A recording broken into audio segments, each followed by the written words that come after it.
On this International Women's Day, I join women and organizations around the world in pressing for an equitable, open, and socially inclusive world in which the needs of the most vulnerable are met. A world in which every country enjoys inclusive and sustainable economic growth. In Belize, we are celebrating Women's Month under the theme, Nurturing the Next Generation, #Press for Progress. It is a time of celebration and women's empowerment, but it is also a time of reflection. Reflection on the progress made in gender equity and equality. It is also a time to renew our commitment to continue to challenge the status quo, to ensure the advancement of women and girls.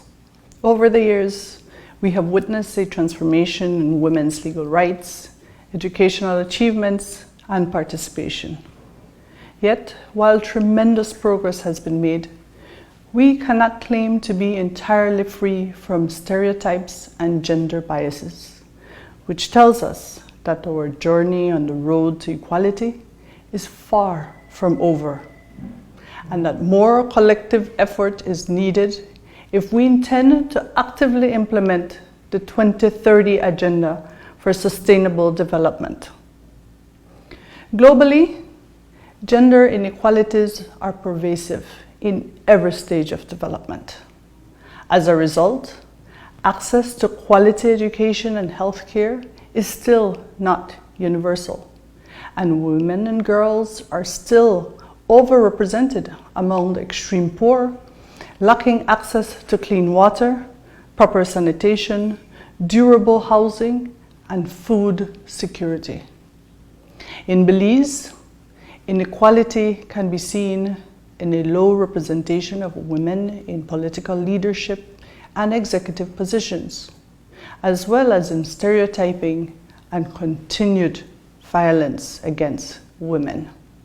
As it relates to gender inequality, there is one particular case that deeply resonates with me. It came in the form of a written story and was told by one of our own Belizean girls.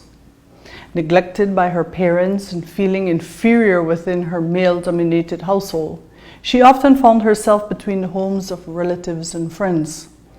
At age 10, her dignity and innocence were compromised after she was sexually molested by someone she trusted, a family member.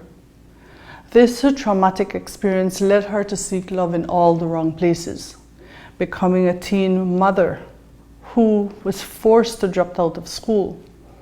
Being unable to exercise her right to a proper education narrowed her economic options and increased her vulnerabilities. She felt she had no choice but to depend on intimate partners who were repeatedly abusive.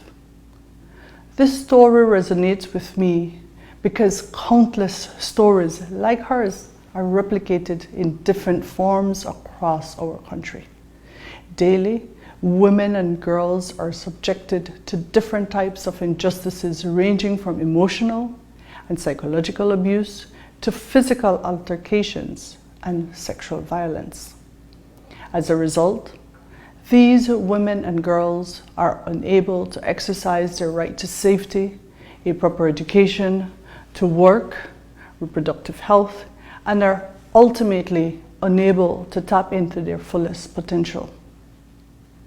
As Belize's Special Envoy for Women and Children and chair of the Spouses of CARICOM Leaders Action Network, I am committed to prioritizing human dignity and advocating for the progress of women and girls to be placed on the forefront of national and regional discourse and action. To turn gender equality into a lived reality, we must commit to leave no one behind. Both men and women need to step up now.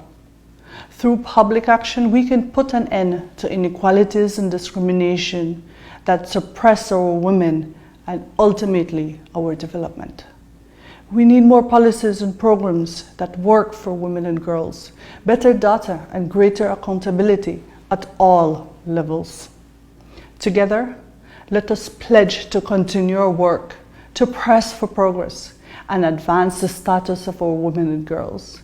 Let us reaffirm our commitment to move forward with courage and purpose, and let us defend human rights and advocate for gender parity. In doing so, we will not only capitalize on untapped potential, but ensure that 100% of our population are functioning at optimum levels, because there can be no sustainable development without gender equality. Happy Women's Month and International Women's Day. Press for progress.